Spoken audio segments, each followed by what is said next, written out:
Danbe telefilɛbagaw yɔrɔ jan ani yɔrɔ sɔrɔ an bɛ foli ni tanuni ani waliɲumandɔ kɛrɛnkɛrɛn ka ɲɛsin aw kelen kelen na bɛɛ lajɛlen ma i n'a fɔ b'a kalama cogo min na laadala ko la sanga ani waati bɛɛ lajɛlen na an bɛ se maakɔrɔbaw ma an n'u bɛ sigi kuma an ka jamana tariku kan an bɛ kuma fɛn caman kan fɛn o fɛn bɛ yen ni o bɛ kɛ sababu ye ka jamanadenw nafa ni o bɛ kɛ sababu ye ka jamanadenw bɔ fili la an bɛ maakɔrɔbaw yɔrɔ ɲini k'u taama an n'u ka se ka sigikafɔ kɛ yaasa bɛɛ lajɛlen bɛ se ka faamuya sɔrɔ a la cogo min na o la bi i n'a fɔ b'a kalama cogo min na k'a fɔ ka jɛmukan mandi min bɛ yen ni o ye masala kɛnɛ ye o kumana bi an b'o kɛnɛ de kan o la an y'a kanu tuguni ka laada la tile dugubila o ka fisa laada wuli an taara se an ka maakɔrɔba dɔw ma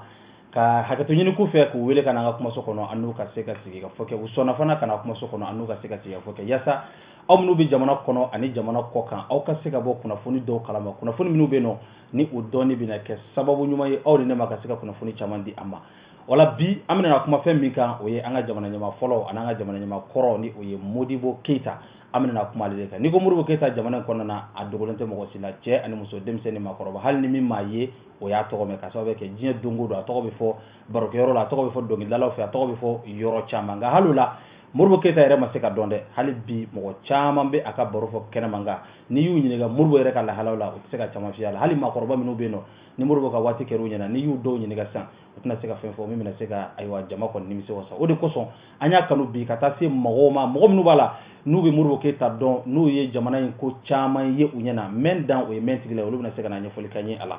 wala bi an y'a kanu ka mɔgɔ minnu wele a mɔgɔ fɔlɔ o ye Dawuda Tekete ale ye kunnafoni dila ye o kɔfɛ sɛbɛnnikɛla fana don ni o ye écrivain ye o la a ye livre laban dɔ sɛbɛn sisan livre min bɛ yen nɔ ni o bɛ kuma Modibo Keyita kan o kɔrɔ ye ale ye ɲɛɲinili caman kɛ Modibo kan fo ka se ka gafe yɛrɛ dilan a kan mɔgɔ filanan min b'an bolo kɔrɔ o tɔgɔ ye ko Mahamadu Bamba Ngo karamɔgɔ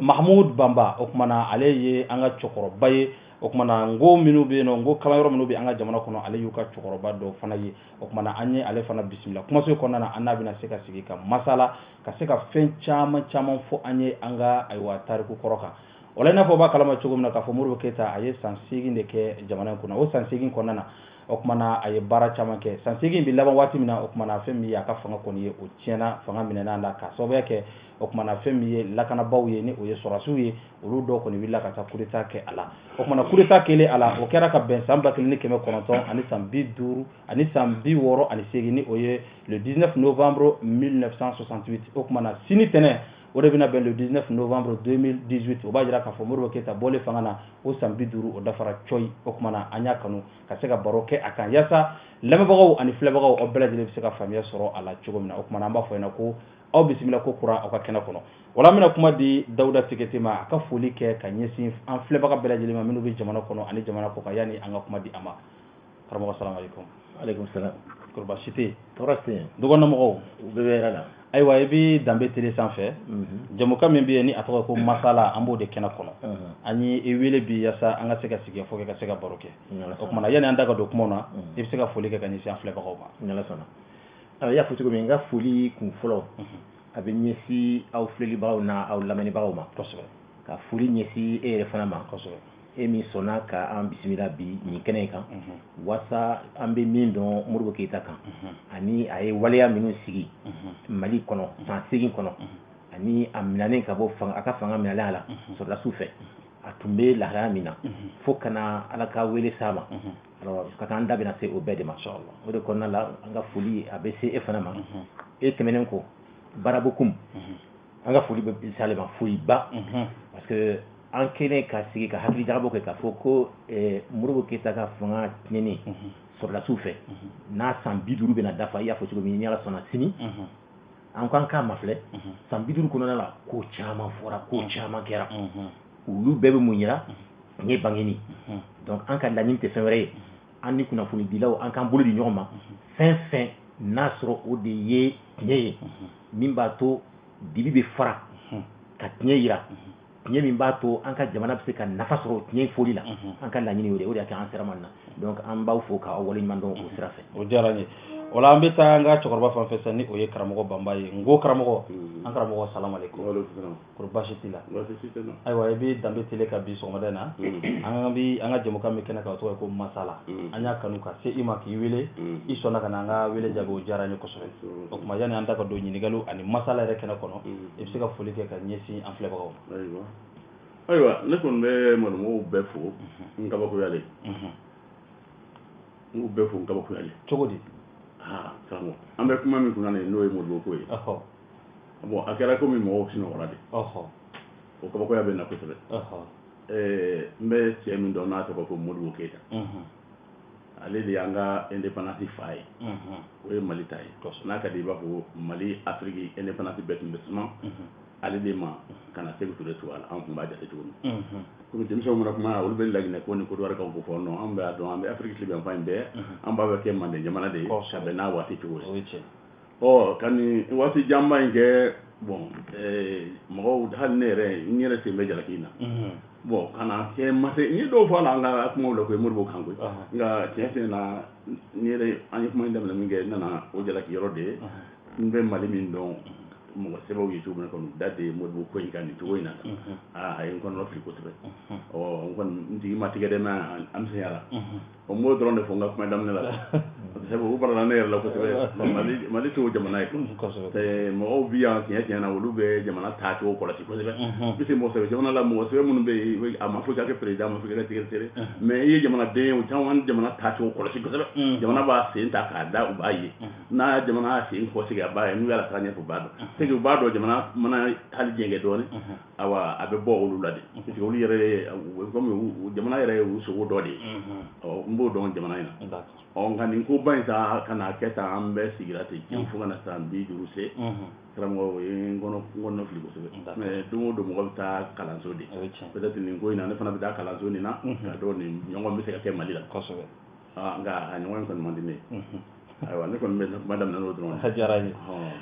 ayiwa filɛbagaw siga foyi t'a la k'a fɔ aw yɛrɛ bɔra ka ayiwa kuma daminɛw kɔni mɛn fɔlɔ ni Ala sɔnna ma an bɛna n'a jigin kuma kɔnɔ sisan ka se ka ɲɛfɔli kɛ yaasa aw bɛɛ lajɛlen bɛ se ka faamuya sɔrɔ cogo min na o tuma na aw mɔgɔ minnu bɛ yen ni aw bɔra k'an ta sisan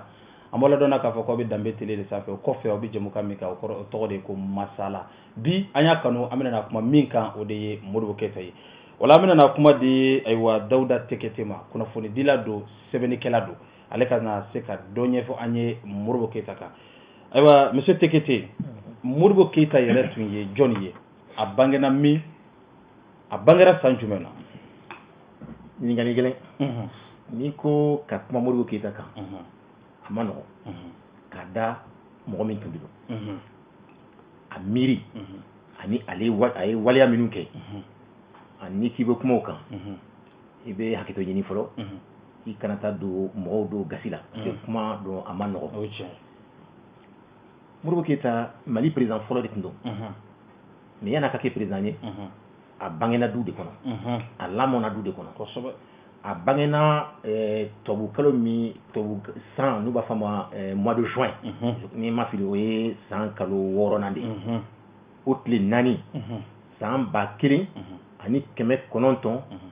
ani 15 a bangen'o de la Bamako yan nɔ a fa tun tɔgɔ Daba Keyita a ba Hatuma Kamara Daba Keyita maninka de don nka maninka min de don an ka ko fɔ k'a lajɛya a ma wolo maninka la a wolola Gire fana tun yɔrɔ min ye bɛ se k'a fɔ siya caman tun bɛ yen mais siya min ni o tun sinsinnen bɛ n'olu ka du yɛrɛ tuloma yɛrɛ do tun y'o ye o tun ye marakaw de Daba Keyita ba o tun tɔgɔ Hata Kamara Hata Kamara o bɔra Basaga de n'o ye Bagunu mara ye donc o de y'a kɛ u ka lamɔni a taara marakaw danbe de kan maninkaw don dɛ maninkaw de don mais comme a ba tun ye Daba Keyita ba tun ye maraka de a fa fana o sigira Masire Keyita u sigira marakaw de ni ɲɔgɔn cɛ ka taa a ban an ka frontière min bɛ ka taa Moritani fan fɛ surakaw fana tun bɛ yen fulaw tun bɛ yen mais marakaw de tun ka culture ka bon ye ka tɛmɛ tɔw kan ka da yɛrɛ a ba yɛrɛ fana tun ye maraka de Daba Keyita ba donc Daba Keyita tun a écoledenya o taara n'a ye Kayi ka taa kalan kɛ yen o kalan kɔnɔna la gouverneur min tun bɛ yen o y'a ye k'a fɔ mɔgɔ de don a ladamunen don ka ɲa a hakili ka di n'a ka bɛ baara min kɛ a b'a kɛ ka s'a dan na tilennenya kɔnɔ o gouverneur ni Kayi o wagati la Kayi de tun ye jamana faaba ye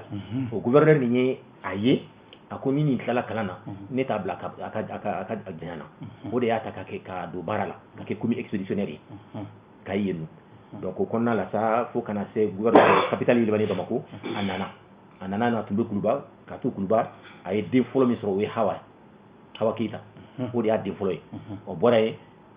Male Keita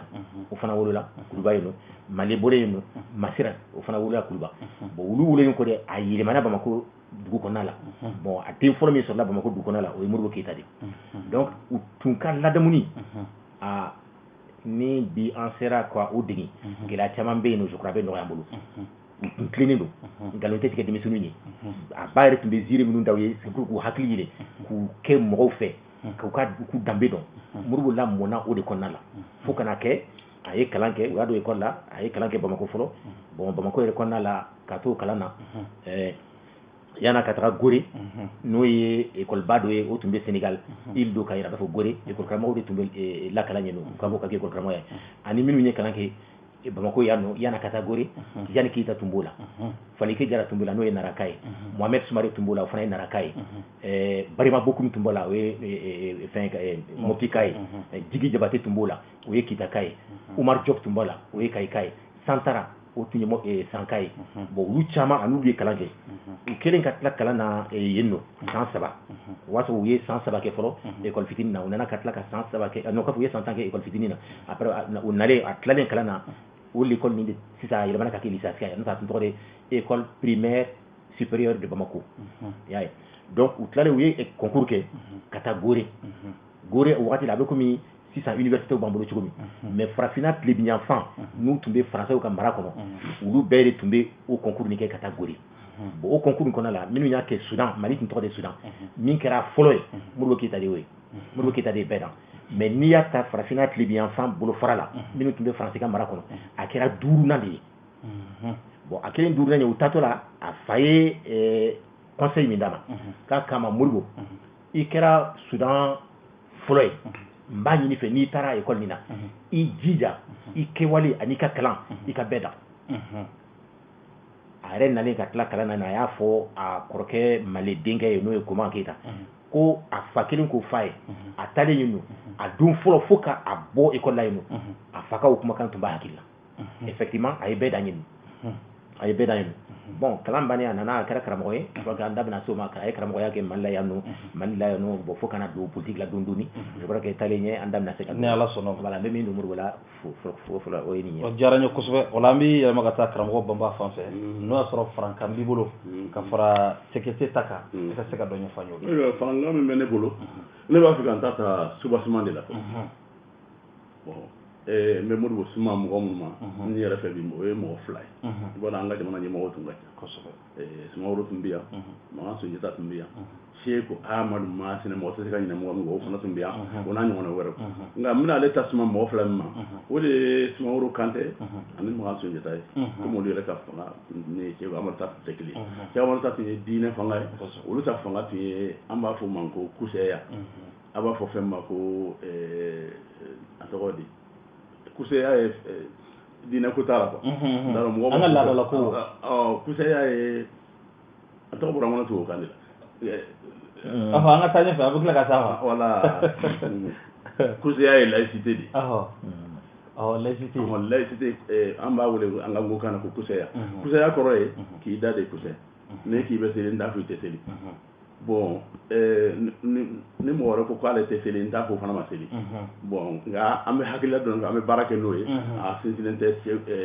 diinɛ ko kan i b'a dɔn Seku Amadu Masina a ka ko tun sinsinnen bɛ diinɛ ko de ma n b'ale dɔn cogo min na ale fana y'an ka jamana révolutionnaire ba dɔ ye nka n b'a fɛ ka mɔgɔ min suma Modibo ko in na o ye Sumaworo Kantɛ ani Makan Sunjata an ka jamana in ka Sumaworo Kantɛ tuma min ni tun bɛ fanga jiginna Murabitunaw ka kɛlɛ fɛ Sumaworo y'a nata ale b'a fɛ ka kɛ jamana ɲɛmɔgɔ ye ko caman k'ala a ye jamana dalajɛ ka ɲɔgɔn ye ba kɛ soso k'a jira mɔgɔw la tun b'a fɛ sisan a ka fanga jiginnen don a b'a fɛ k'an bɛɛ kelen kelen minɛ an ka fara ɲɔgɔn kan mun kosɔn a kana na ban an bɛɛ kelen kelen minɛ la a ye a ka filaw la fanga ɲini cogoyaw la jamana min ɲɔgɔn sɔrɔ a bɛ jamana 12 bɔ a kuma n'olu bɛ fɛ k'a hakili don olu kunna u nana bɛn ka jɛ dɔ dilan o jɛ min dilara Sumaworo yɛrɛ kɛra o jɛ kuntigi i b'a dɔn an ka Mali mɔgɔw sɔrɔ n'i ye ko dɔ dilan ka na mɔgɔw ma ko an ka jɛ dilan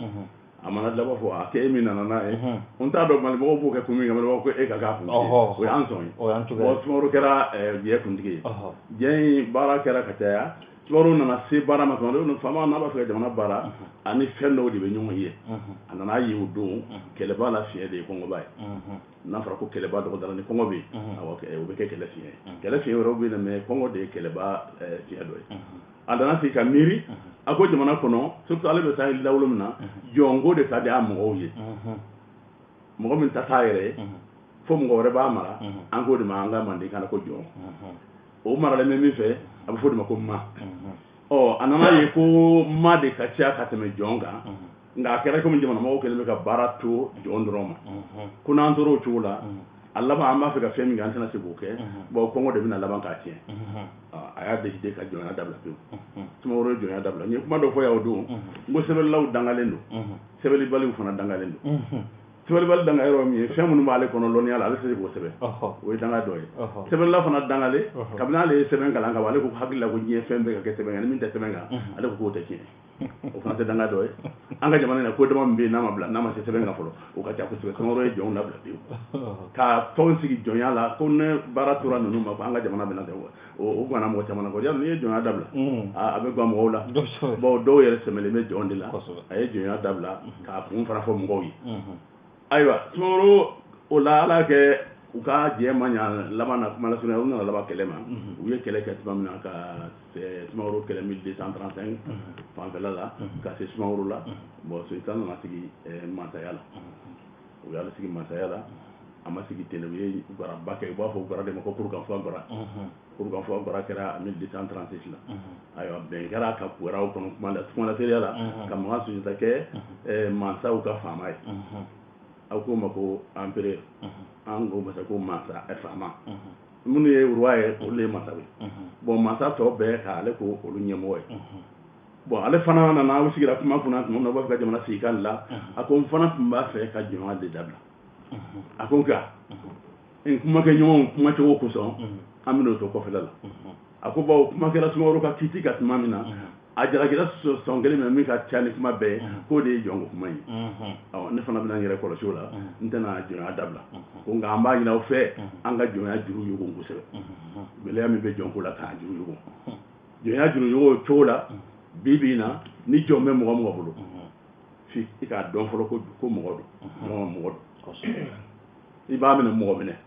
o kɔrɔ ye mun ye i b'a dumuni i b'a fɛɛrɛ bɔ n'a banana i b'a kɛnɛya a faamu ko mɔgɔ don n'i y'i ka jɔn minɛ komi bagan a ko an b'a bɔ si la k'a labila o kɛra ale ta kɛcogo ye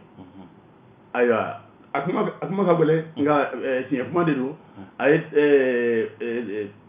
a ko bi k'an bɛ taaya la daga jɔnw ye a b'a fɔ kuma ko droit de propriété yadɔ jɔn yɛrɛ ye mɔgɔ dɔ de ta ye nka taaya ladagara ale fana ye a ka nafolo dɔw sɔrɔ a yɛrɛ bon n'i ye nafolo sɔrɔ di mɔgɔ f'i ka nafolo sɔrɔ da d'a ma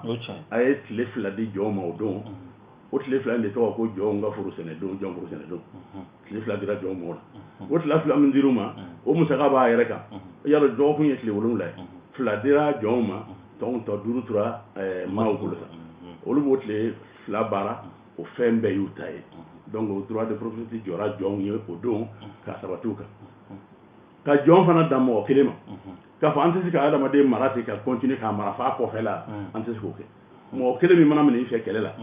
o ye jɔn ye n'i ye min san sugu la ka na o ye jɔn ye nka n'o ye den sɔrɔ i ka so o tɛ jɔn ye tun dɛ o wolola so sa de o wolola so yalɔ jamana bɛɛ bɛ nin kuma in fɔ o de kosɔn ko sɛbɛnnibagaw dangalen don bon nin kuma in bɛ fɔ bɛɛ b'a dɔn kuma tɛ fɔ gansan tɛ sa o wolola so o de tɔgɔ ko woloso o kɔrɔ ko jɔnya banna sa ayiwa ni jɔnya banna a ɲininen b'i fɛ ko yɔrɔ dɔw b'a ko kɔnɔ min kanunen don n b'a dɔn mɔgɔw tɛna se o ma joona dɛ ni jɔn kɛra woloso ye i b'a lajɛ k'i denmuso dɔ d'a ma furu la o tuma i tɔɲɔgɔnw bɛ da la k'i sɔnna a ka hɔrɔnya ma a y'o hakili fana fɔ ayiwa jɔn an y'a fɔ sa i ka jɔnya ko bɛɛ bɛ i nɔ min san wala i ye min minɛ kɛlɛ la i ka jɔnya ko bɛɛ bɛ o de kan nka n'a ye den sɔrɔ i ka so ka ban o tɛ jɔn ye tun o ye woloso ye an y'o faamu bon jɔnforo don nin hakili an b'o fana fɔ k'a fɔ ko jɔnforo sɛnɛdon an yɛrɛ ko privé de ma ko jɔnforo a dara jɔnw de la a kuma bɛ bɛɛ da kuma dɔw bɛ jamana kɔnɔ n'a bɛ fɔ bɛɛ fɛ o tɛ kɛ gansanw a bɛ fɔ kun dɔ de la a y'o fana di jɔnw ma mais nin baara in kɔnɔ na Sumaworo ta fanga o y'o jate k'o tun ye ka mɔgɔw diyagoya k'o bila kow la an b'a fɔ o ma ko goyagoya ale tun bɛ ko fɔ o ye goyagoya de la bon goya be dia goya be dia fana be goya tin ale tay ate akun defiya nyete fiye bugolin fi kinyo ni ka bara na fa bala go ma nyati te ko bi karabata blala bi karabati blala we goya dia goya ta we ka fo mo we ka nyefo ka tono na fa gira alla o tuma mo ka famu we dia goya bo dia sa o ko ni we fe mun be kete fo fo fo tan fo li jara mo na do bu do na ka war bo kany we dia o mo ci makaraba bo o ci warbo da bana ka mu fo ko so ni tay smawru ni ngandumande o koro ko smawru ni so da be ka kan mama ya ko la ko ka bisa tanye fo jogo dronde ya esa ka ko joga akati abise ka tanye fo ka be ko gole nye fi bi labanga so ati karwa fi bon so yo hakili o ana na ye ka fo o de hakili nyuma yi bon en fait fa ndo be mo ko fam quoi abi je dana be te ke kuntigi an go fam folo quoi yalo to una nu ka fensa ale kana tama ko demokrasi ko be se ka ka tiete de o tiete finale tiete finale ani tiete kili be te ala ma be da kuntigi ya kama kuntigi bo be ni bon o bi ko amena kuma tiami gani ale ni mo to te kili mo tama be kuntigi ni na anga afriki kono ya anu te kili chodi adam na jogodi la folo comme dawda tigete mi fo san ale jogodi do na folo ka jogodo ka ke mo min be point yerema min ba do ko sebenye nganga jonte mo si ni na be kuma be ke bena awa menga hakli nyuma yilala ta sala nga hakli nyuma misro ka barake fengo fentum be ke hagla morbu tatu nye foli be yara wati la be foko ni akara nyana de anga si nyuma yara la be foko ni kuma be mo fe bi ka kuma fo femi bi kono ni yo e fiye di bo fo ala tatu ni ko anga la nyuma fe ibo fiye be imeno fo fo to du fe be na ni nyuma yoro do kaba ba se to la ngani sari de kere fe ka kuma do fo kere fe ala tin de mi fe o de yo anya do fona jeli bande yo no de kuma be na se ka fo to nyuma nyana ibado o te kuma nyana ma o ayo libo ko so afrika ni fo fendo de gama comme ko da takera mi ga wulu ko ama ko liberté bon on te o kordo bon on fait mo bu tan ti liberté di ka bebe fi ka kuma bibe abi fo yewe fi emina iba fo hal na bale yele ka fo o kada ale ba ay recordé bon ani ale ka marakara o mara suya de bon fendo nana la antun tolu famu c'est tiena amour bu ka ni woni connaissance ba ñefe ko ju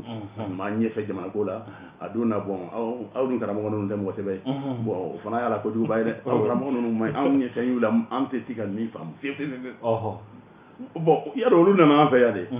ka jamana anga teorba ko be kele ko bolo fo meti halbi bo bolo fen de la kataba nga kala ni non to nya yela defi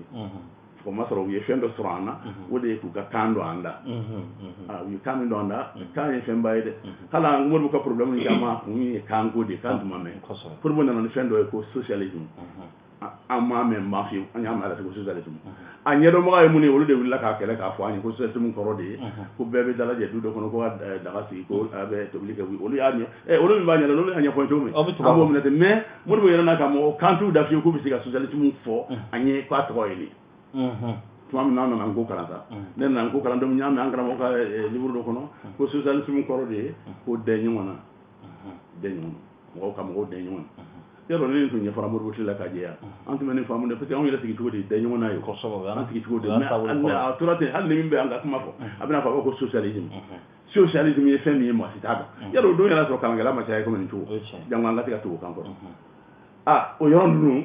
fen jaman kera o ko kono na o tamaye fili la fili fana na sabu donendo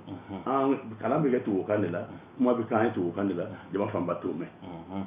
no sanga jamana mo sebe jamana de mo be ya ni ko mako horonya abe dabe tu la datu to la fi nga femi nana ni ama fama fe hali bi nyama be mbanti ngora ma fam flo jamana de mo anga jamana nyemo tisika kuma jamana de fe kala fam ni tisika na fam ya o ko bulede korondu abe mara ni fam ali de wor ko so morbu ne make mo ko ma bole mbabala ko sebe madu ne sitala ko je ne lo sela ya wala fo bu bol mana murbu faayra tele do be ko bu mu ñamate ne mbe dum ngono gulen bola ne reka tu sebani don no denge do be ko sego maru ñamate wode ne kala tu kala na doni ka doni ko asro ne mur kala ndike ay kala tu kala na doni bon antme murbu ke bara me am ñon so abara yoro nuna mais fen dot me am fana fe anga ya parti ko nun fembe aw pa kabila cɛkɔrɔba mana don fɛn min na a bɛɛ bi don la t'a ɲɛɲini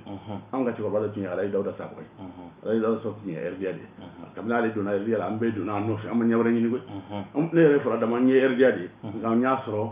Alaji Dawuda kan ka kɛ ne mɔkɛ de ne mɔmuso de tɔgɔ ko Aminata Sakɔ ka bɔ Buba Dabo Aminata Sakɔ o dɔgɔkɛ de ye Alaji Dawuda ninnu ye c'est que i mɔmuso dɔgɔkɛ o bɛ komi o y'i mɔkɛ de c'est que an tugura Alaji Dawuda nɔfɛ RDA ko in na an bɛ donna la cogoya sɔrɔ an bɛ boso la bon ko min y'an sɔrɔ nin ye bon mɔgɔ tɛ Ala deli a k'i sɔrɔ siɲɛ fila ka kunnadiya ka ban kana kunnagoya an tɛ Ala deli la an ta indépendance kɛra o cogo di tuma dɔ Dawuda bɛna don a la Modibo ye fɛn minnu kɛ n'an tun t'u sugu dɔn a tun b'an ɲɛfɛ koyi mais Ala de tun y'an kunnadiya ka den di an ma min bɛ se k'an bɔ nɔgɔra mais n ye min fɔ aw karamɔgɔ ninnu man ɲi dɛ d'accord man ɲi dɛ an bɛ segin ka na an bɛ segin ka na karamɔgɔ nka aw yɛrɛ k'an k'a faamu an y'a faamu fɛn ye olu kɛrɛfɛ min t'u ta ye o ka gɛlɛn kosɛbɛ an y'a faamu bon mɔgɔ jɔnyala mɔgɔ jɔnya sɔn de b'a la a b'a ka ko bɛɛ la n'a nana i ma hali ki a b'a ka kan min don i da nin hali an ka yɔrɔw tɔgɔ minnu da la o tɔgɔw fɔli u donna a bɛɛ la ka fiɲɛ décentralisation fɛ ni denmisɛnw tun bɛ kɛlɛ ne tun bɛ décentralisation na parce que an ka dugukolo sibiliya kelen tɛ yan ni tɔgɔ tɛ min na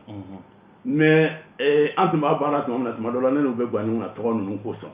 ne ye tɔgɔ kɔrɔ in fɔ bon colonisateur fɛ n'i ka tɔgɔ kɔrɔw fɔra n'a tor'o la o t'i kɛlen hɔrɔn ye wa ale bɛna ni tɔgɔ wɛrɛ de ye k'a d'a la i b'a sɔrɔ commune dɔw bɛ yen nɔ u ye dɔ tigɛ ka bɔ commune na o kunkuru fila ka taa fana fara ɲɔgɔn kan k'o kɛ commune dɔ ye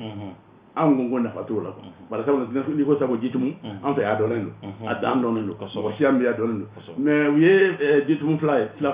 ka dɔ fɔ ko Welesebugu ka dɔ fɔ ko Jitumu Sanakɔrɔ ka jamana wɛrɛ fara olu kan k'o k'a dana commune ye misali de don k'a jira dɔrɔn o ɲɔgɔn caman de bɛ jamana kɔnɔ bon o ye colonisateur ka ko ye colonisateur ka kalanden fana n'i ma jija i bɛ k'a ɲɔgɔn de ye anw siran nin bɛ o de ɲɛ kosɛbɛ kosɛbɛ o de y'an ka ko in fana ye ne kɔni bɛ dan nin yɔrɔ in na kuma daminɛ la an bɛ cɛ min kuma kan nin ye ne m'a ɲɔgɔn ye m'a fɔ ko kirayamɔgɔ don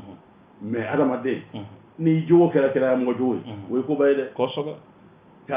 a ma miiri don si k'a bɛ mɔgɔ ta dun o t'a kɔnɔ u bɛ fɛn fɛn fɔ a la kojugu la ko fila pe de i m'a faamu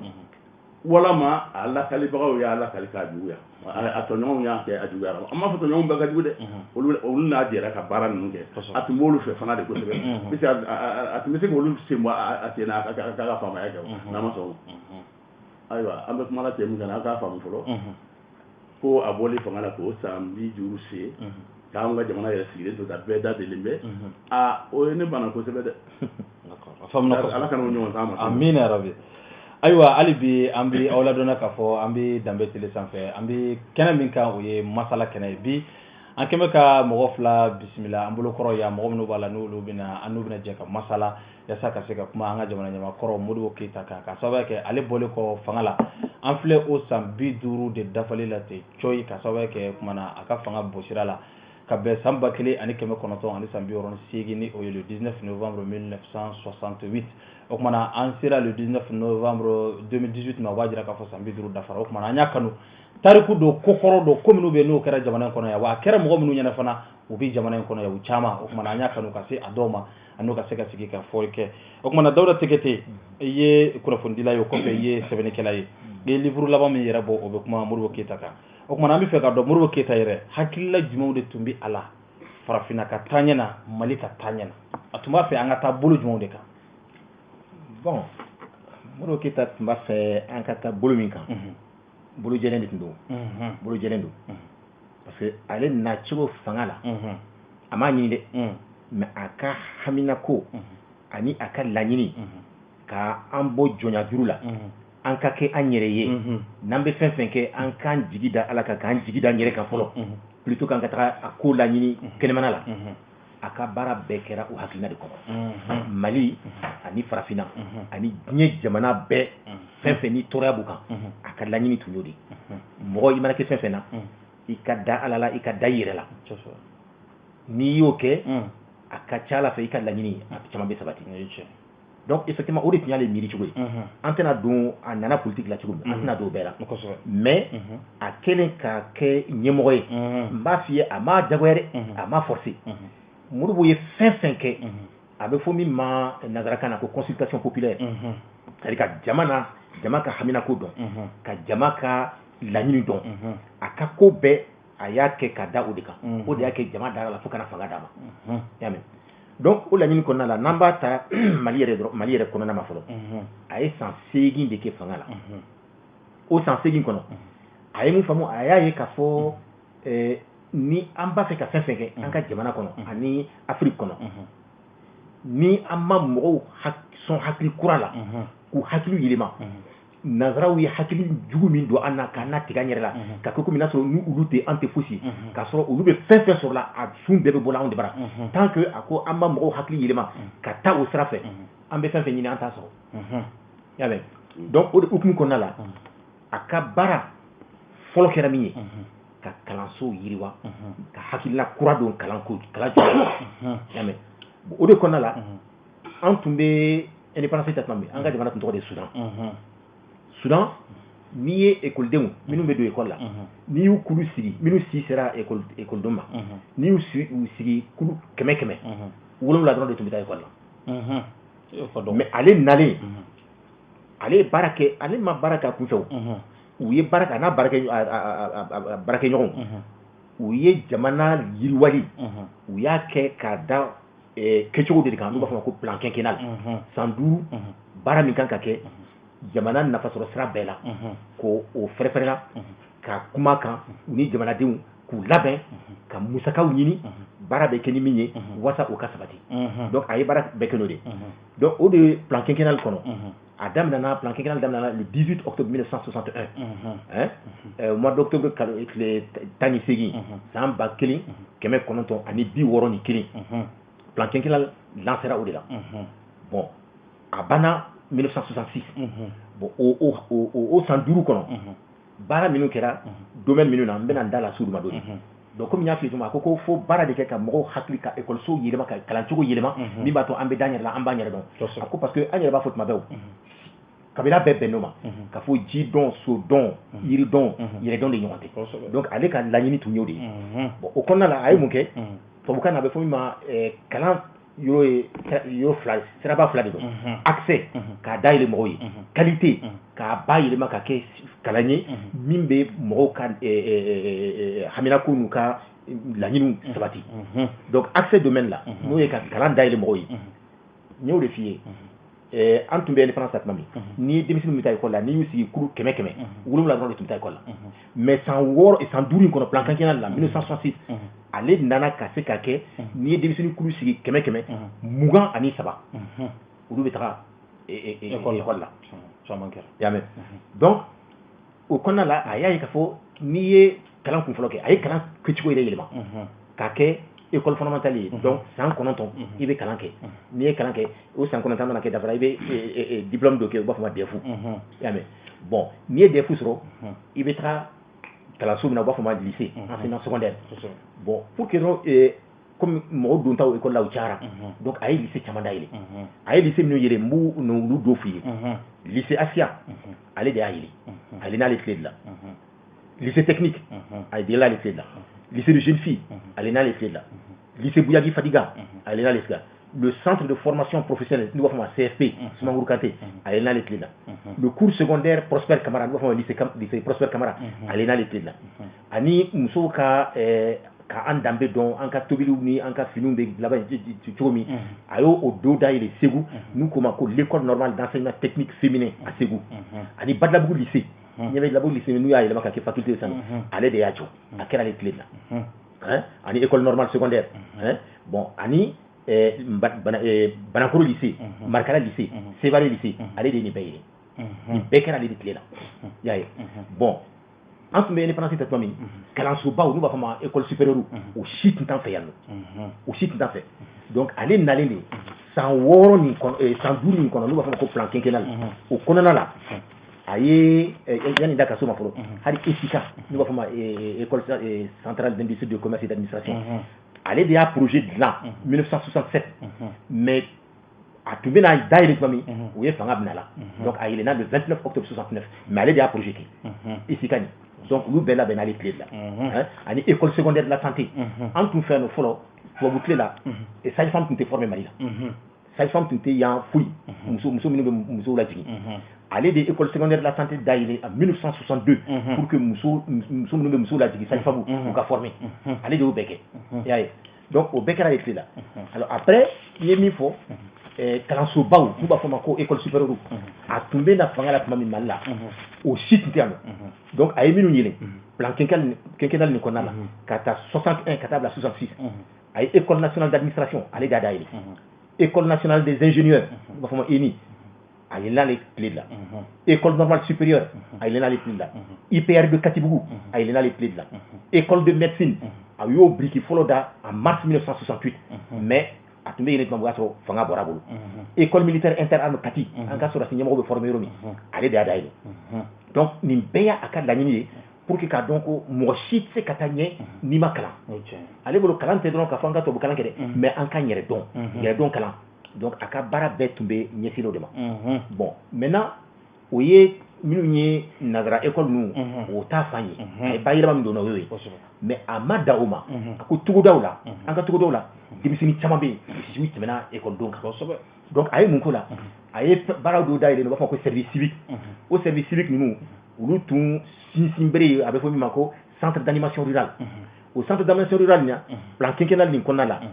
a ye région 6 min sigi Mali la dilan Mali la décentralisation kɛra kabini ale wagati de dɛ o région 6 nin kɔnɔ a ye centre d'animation rurale 5 sigi région kelen o kelen kɔnɔ donc centre d'animation 30 bon o centre d'animation kelen o kelen kɔnɔ mɔgɔ 50 tun bɛ yen o mɔgɔ 50 ninnu u tun bɛ mun kɛ u tun bɛ an ka baara ninnu an ka jamana yiriwali tɛ se ka taa baara min kɔ sojɔ sɛnɛ yiriwali bagan mara nakɔ masɔnyaw nin bɛɛ u tun b'u la kalanw la en même temps ani kɛlɛ kɛcogo armement mais parce que jugu tun ka ca kɔrɔ an kɛrɛfɛ donc o la olu fana ka sinsin bere centre d'animation rurale ninnu tun ka sinsin bere ye mun ye forobaforo de tun b'u bolo o forobaforo ninnu na suman min bɛ se ka sɛnɛ yɔrɔ minnu na u tun bɛ sinsin o de kan maintenant n'u y'o forobaforo baara kɛ u mana suman min sɔrɔ gouvernement b'o san u ma ni gouvernement y'o san a wari u bɛ wari min sɔrɔ ni olu mana kɛ tilala kalan na minnu bɛ kalan na n'u tilala u mana kɛ tilala i ye baara min degi u b'o minɛn san k'a d'i ma walasa i ka baara kɛ i ka sigida la donc a ye nin bɛɛ kɛ k'a yira k'a fɔ n'an y'an jigi da n yɛrɛ kan ka da n yɛrɛ la an ka laɲini bɛ sabatili bɛ teriyaw la ka tɛmɛ n'an bɛ to k'an bolo jan kɔfɛ tuma bɛɛ a y'an sɔn an ye nin projet dilan a wari t'an bolo an bɛ taa financement ɲini ale ye nin bɛɛ kɛ ni franc malien de ye a ma dɔrɔmɛ ɲini mɔgɔ fɛ kalanso ninnu labila na pour que ka tila kuma na san kelen kɔnɔ a ye kalanso n'o fɔ classe 300 a y'a jɔ a dɔrɔmɛ kelen ma bɔ kɔfɛ mais bi a filɛ dugu kɔnɔ togodaw la n'u b'a fɛ k'a classe so kelen dɔrɔn jɔ u b'a fɔ ko fo ONG étrangers kana dɛmɛ an b'an bolo jan fɛ ka donc nin bɛɛ b'a jira mun na a ka miirina tun ye min ye an ka dan yɛrɛ la an ka kow kɛ min b'a to an bɛ se ka yiriwa ka tɛmɛ ni an y'an bolo jan kɛnɛma k'a fɔ tuma bɛɛ k'an sɔn bon n bɛ kuma da ɲa ni a ye baara tɔ minnu kɛ siraba dilanw ka taa fɛ dɛ donc o kalan ta fan tɛmɛnen kɔfɛ pour que an ka dan yɛrɛ la an k'an yɛrɛ dɔn mɔgɔ i tɛ se k'i yɛrɛ dɔn denmisɛnninw kunda n'a ma yiri la o yirali de kɔnɔna la a ye laada dɔ sigi tun b'a fɔ ma ko semaine de la jeunesse semaine de la jeunesse san o san mois de juillet tile 15 fɔlɔ kɔnɔna la Mali région mɔgɔw bɛɛ bɛ na ka na Bamako théâtre u bɛ théâtre bɔ u bɛ balontanw kɛ farikolo ɲɛnajɛw u b'o bɛɛ kɛ n bɛ min fɛ k'o fɔ ka fara o fana kan farikolo ɲɛnajɛ fɛnw n bɛ fédération fɛn fɛn na a kɛra fédération malienne de football fédération malienne de boxe de natation d'athlétisme fɛn fɛn ye fédération ye farikolo ɲɛnajɛ fɛn ale de y'a jɔ ale de y'a sigi Mali la a ma sigi ale kɔfɛ dɛ ale ka wagati la ninnu bɛɛ sigira ka tila pour que an k'an yɛrɛ dɔn a bɛ fɔ min ma section partie section n'o tun bɛ bɛn cercle ma o y'a sɔrɔ cercle 42 de tun bɛ Mali la o cercle kelen o kelen kɔnɔ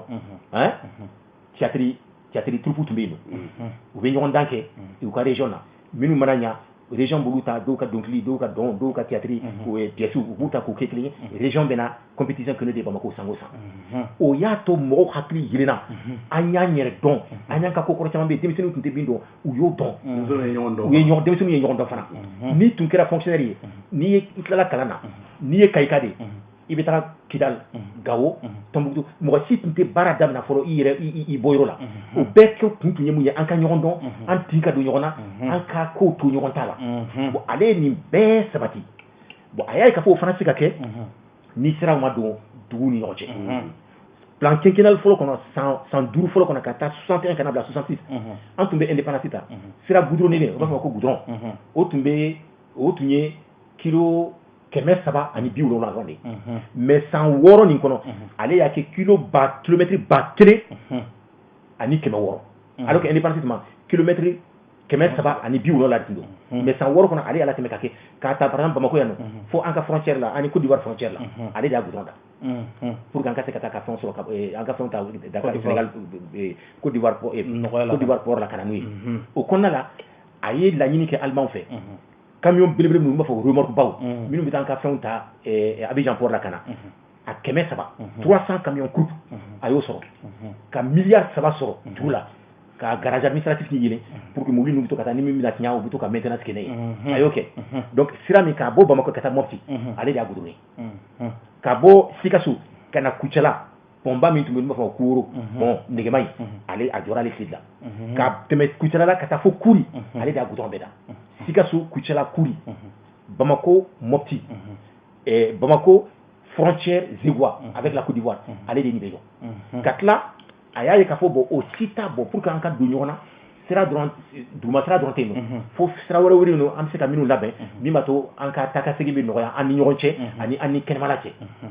o kɔnɔna la a ye aéroport dilan Yélimane Kéniéba Nioro région fan si tɛ yen nɔ a ma aéroport de bila yɔrɔ min i y'a mɛn Senu aéroport ale ye miliyari 2 ani miliyɔn 100 a y'o wari sɔrɔ Senu aéroport ale de y'a baara daminɛ en 68 en février 68 2 milliards 500 millions o sɔrɔla pour que ka Senu aéroport daminɛ mais a ma ban ale ɲɛna ale yɛrɛ y'a talen ko bon a ye san damaw kɛra o wari an ma da taara yɔrɔ min a jɔra bon san dama kɔfɛ u y'o baara daminɛ Air Mali k'a to yen ale de Air Mali dilan Air Mali dilanni kɔnɔ a tun bɛ bɔ fanga la don min avion 18 de tun bɛ Air Mali bolo a tun bɛ don Mali fan bɛɛ a bɛ taa mɔgɔw ni mɔgɔw ye Mali fan bɛɛ ani Mali kɔ kan avion 18 o avion 18 fana a tun bɛ bɔ fanga la don min le 19 septembre 68 farajɛ kelen tun t'u labɔra la a bɛɛ tun ye maliyɛnw de fɛn fɛn tun bɛ avion kɔnɔ ani minnu bɛ avion labɛnni ni fɛnw kɛ a bɛɛ tun ye maliyɛnw de a y'o bɛɛ kɛ k'a bila y'a mɛn commandant bateau ji kan ani Gawo ni Kulukoro ni Gawo cɛ ale de y'a dilan a kɛra ale tile la bon nin bɛɛ y'a ka laɲiniw sabatili de min tun b'a yira hakilina min b'a la ka ɲɛsin jamana taɲɛ ma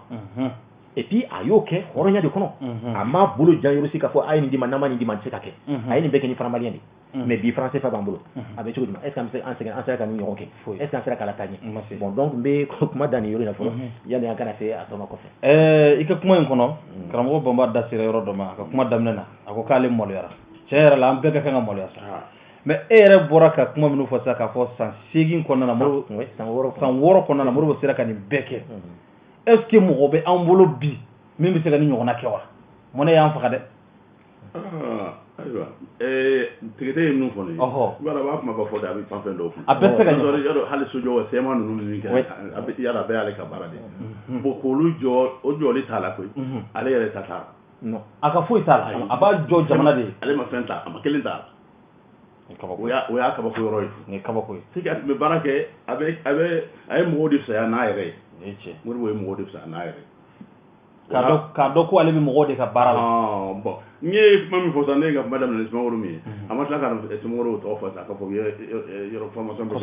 a dara Sumaworo i b'a dɔn ko révolutionnaire bɛ ɲɔgɔn kalama mais an k'a faamu révolutionnaire kɔni a kɛra cogo o cogo dɔw bɛ yen nɔ min t'a fɛ a dɔw kan t'a fɛ yɛrɛ tɛ se ka ɲɛfɔ n t'a fɛ dɔrɔn parce que a bɛ cogo min na awa ne sago t'o ye bon dɔw b'a fɛ k'u sago de kɛ k'u sago de fɔ ka taa u sago na yɔrɔ la yɔrɔ tɛ se ka bɛ jamako la ni o ni kolalala bɛnna a ka taa a bɛ k'a contrôle de la o de kosɔn kuma caman fɔra a la kuma kunkurun dɔ bɛ ne bɛ n'olu fɔ ala an ka Bamakɔ sigicogo la a don Modibo nana diinɛ ko in na fɛn min tun bɛ yan o de tun ye ko wahabiya kɛlɛ bon wahabiya kɛlɛ in ne yɛrɛ anw karamɔgɔ fɔlɔw de ye wahabiya fɔlɔ ye misira karamɔgɔ mɔgɔ 4 Mahamadu Lamin Mahamadu Sanusi ani Mahamadu Fode ani Laji Kafune olu mɔgɔ 4 de bɔra misira ka na Jamul Azhar la ka na unana madrasa franco arabu damna la to yoro wala duma bulbana e o de kala madrasa franco arabu folo nga ulamana ko bosi len ko fe me foli ke fil dabo yoro do la adama den be nay ko nyman do ke to misra kawtu ma fa demendo ko yi kala yoro joli la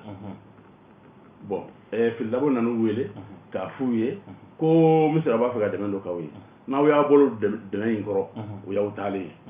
to taw to fi ba bela sun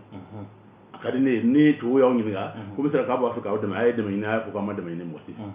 ayo conseil di numa wori fana dum tiere wori sonorde biso li kala ga misra ka bo jam aji hadila frango arabu abe bol bana ya jolle akara le police wori ko fe nuna frango arabu dojo min to mikrobu an yere beti o tonde undi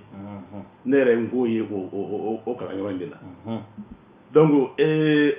mori bu ka ko mo se ni ki ba fo be do de fo la an gon be don de fo la comme intelligence munu fo ni abe tan chama nguna mo bo fa mu yere na to na ba nu fo hakili tigo ba fa mu da fo a ko nu ma ku yere ma ko do de yadla an ga de fanasi fa di ay o da ma to ko afrique kono mori bo bili agona afrique bela hakili ya do ale ni mo ba da kala ni tigo bi kuma na fo korne do godi ye foliere la ba de ko ko no do ko haglo yekeli a betu jamana mi ba so to tiam ndara be ala la tige ke te utire ma bi no te aw kara mo ni kuri ta tan duru wo de la utire la kuri ta sigo ma tan dura la ba bo ko chen fora fo garo jan so fo gar bo anga to ne do e libru la te utire kan ite se ka fo ki ba afrique nye fo ni mata bla mo do law ni ba afrique nye ko nye fo fa fa ko ta bla mo do ka so ka era tuudi a era tuudi tun dan da ma bo ma sa do la ya fa ko ga nyo do bo jamana do ma ngare ko ta nyo di uluma ko mo kana dumuni ke ki ko iti nyo fo ngoto kala mo onyo boy fana kala ko wore onyo boy la mana ka abeke wala ka abeke ka yerege ni kuma en kuso ko fe de kala ko ngoy ko ngana na buli kajo aw yere dala ko tre o ni ba fe ka atien iba tien de ta na foro ko nyo do bokata de domo ni ya bela boka aro tien ko ngota na yere soro mo na ko ede ya kewa o fana mo go be ko ante se ko lu bo ante ngoro fiu ambe anga nyali ke ko lu tuwe mo do lu be nye o ubitien wutla kana nya atu de we c'est la mo fan fela la ya wa bi akini wa bi kuma min damna so de mangante biya comme wa bi o ti ka seli yoro nyini bon aussi fait manga kara na foko bo ko misiri fla teke bon ko misiri fla teke bon ta kele ke bon wata yi ko do rabe ke ko be ke ba ko parce que ba nyonje u beno ka kana di muru ma ka bon ala ni président ni na fami ndama kala tariya o atina dara wala ka wulla ko be misiri muru ko ka teke mulu ka teke mulu de yira ka yi ba tlama do ka misiri jomo ma kun fi munye tlama yere ya la be ka da ma ka fa amba fe ma la kana ke bongo bo kele bongo nyeka kele me ba ko nyeka atro ba ko la yira ma bonya ka chola te nga ba ko la yere chola ni ya la je ba do ka fa bina bu yale ayo nere ntumbe amepi community la anga alon do tumbe ka misiri ko kele la ma fora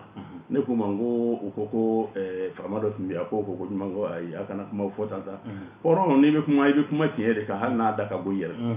o be mo chama so stande ko mi ga buye we fendo fa la mente ti mo do ma fo fi ko mi te ke fla wala te mo do ti te no na mo ga gola pe hale amin pi lasma andana la ne re politique mo do gwen ka wala ka ta ko ni roy wuna na kanu